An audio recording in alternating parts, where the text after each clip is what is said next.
Ito po ay comment mula kay Josephine. Sabi niya, dapat po trabaho ang ibigay sa mga qualified 4Ps po. Ano po bang nais niyong sabihin sa comment na to, Miss Grace?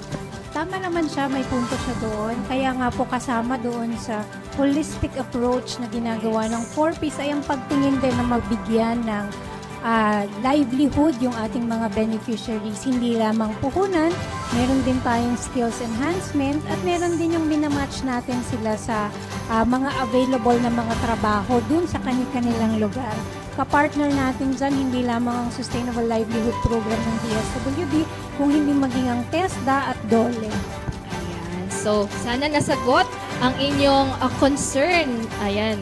Next question, mula naman po ito kay Ella Grospe Mananghaya. Ang tanong niya, sana po yung mga nag-i-interview na nagbabahay-bahay ang maglilista na rin ng masasali sa 4Ps. Kasi daw, sila ang nakakakita mismo ng pamumuhay ng isang tao. Kasi sabi niya, kung sino pa yung may hirap, sila yung di napipili. Ayan, Miss Grace, ano po ba dapat ang proseso ng pag-verify sa mga magiging miyembro ng 4Ps? Pagpili po ng beneficiary ng 4Ps, isinasagawa po natin yan sa isang sistematikong pamamaraan. Ano po, yun pong nagpupunta sa inyo sa mga bahay-bahay, nag-i-interview sa inyo, sila po yung naglalagay ng mga scores na tinatawag natin. Kasi scoring po yung kung saan gawa yung inyong bahay, ano yung sangkapang meron kayo, meron bang nagtatrabaho sa inyo, meron ba kayong access sa malinis na patubig. So lahat po yan ay nilalagyan ng puntos at doon po ina-assess kung kayo po ba ay mahirap. And then maliban po doon, kapag po kayo ay na-assess na mahirap, endorse po kayo sa 4Ps at titignan naman natin sino sa mga mahihirap na ito yung may mga anak na edad 18 pababa or merong miyembro na buntis nung isinasagawa yung survey. And then sino sa kanila yung mga willing na mag-comply dun sa mga conditions na itinakda ng programa. At maliban dito, yung mga potential household beneficiaries natin, pinapublish natin yung mga pangalan sa community upang si community din ay tulungan tayong mag-validate kung tama yung naging assessment natin. Mahaba yung proseso sa pag-validate para maging miyembro kayo ng 4Ps. So, patience lang po at magiging miyembro din po tayo ng 4Ps. Ito naman, next question mula kay Maylene Martinez. Ang sabi niya, bakit po yung mga nagsusugal, pati na rin po yung mga nagsasanla ng ATM ay hanggang ngayon hindi pa rin natatanggal? Dito po sa amin halos araw-araw may nagsusugal at yung mga ATM inabot na ng taon sa pinagsanlaan. So, Miss Grace, ano po ba ang nararapat na aksyon sa mga ganitong pangyayari? Ang pagsusugal po at ang pagsasanla ng ATM ay isa sa mga violations ng Pantawid Pamilyang Pilipino Program. Kasama po yan actually sa kanilang sinumpaan na sila ay hindi magsasanla ng ATM at hindi rin po magsusugal. Meron po yung karampatang mga parusa. Para po doon sa mga nakakakita o may nalalaman ng mga beneficiaries na nagsasanla ng ATM o nagsusugal, maaari nyo po itong i-report doon sa ating official Facebook page. I-message lang po kami or maaari rin po kayong mag-text sa ating text hotline na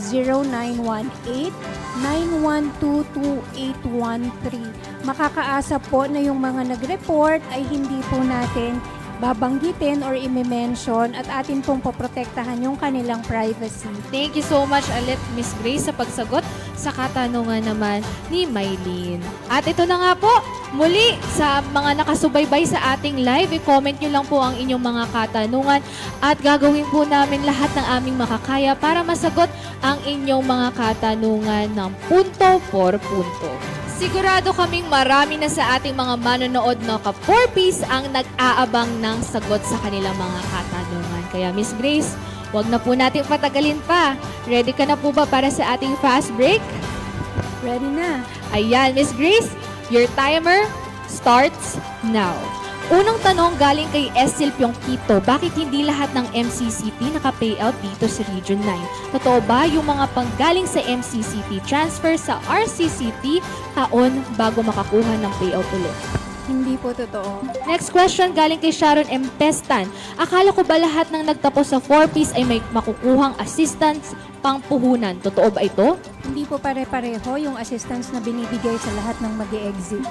Ito naman, sunod na tanong galing kay Jenver Lee Sentina. Nakasali ako noong 2023. Nagpasa na ako ng requirements. Kaso ngayon, wala pa rin kaming natatanggap na payout. Bakit kaya ganun? Antayin lamang po ang abiso mula sa ating City Municipal Link kung kailan sila maa-activate at kung kailan mag-uumpisa ang kanilang unang bayad. Sunod na tanong galing kay Lovely Ann Giyang Pagaduan. May makukuha pa kaya kaming payout dahil 2 years na kaming kasali pero 3 times pala po kami nakapag-payout. Magbigay sa amin ng private message sa DSWD Facebook page upang matignan kung ano yung kaso ng kanilang sambahayan. Ang huling tanong mula kay Ronette Sabella. Sabi niya, kailan po maa-active yung Code 21 Set 12A? Antayin po ang abiso na ilalabas ng Pambansang Pamunuan ng Pantawid Pamilyang Pilipino Program para sa kanilang payout. Ayan, Miss Grace, maraming salamat po sa pagsagot sa katanungan ng ating mga ka-4Ps. At syempre po, sa mga katanungan naman, Miss Grace, na gusto nyo pong bigyan ng mas malalim pa na pagpapaliwanag, pwede nyo na po itong gawin ngayon. Para po dun sa may mga katanungan patungkol dun sa estado ng kanilang sambahayan at upang ma-check personally at makita natin yung case talaga po nila, maaari po silang mag-message sa ating 4Ps Facebook page or sa DSWD Facebook page or sa number na 0918-912-2813. Mas maganda pong sa amin mismo ibigay personally and then ihanda lang po yung household ID number para ma-check po talaga natin at mabigyan sila ng advice kung ano yung specific na gagawin po nila. Ayan, Miss Grace, maraming salamat muli sa inyong mga kasagutan.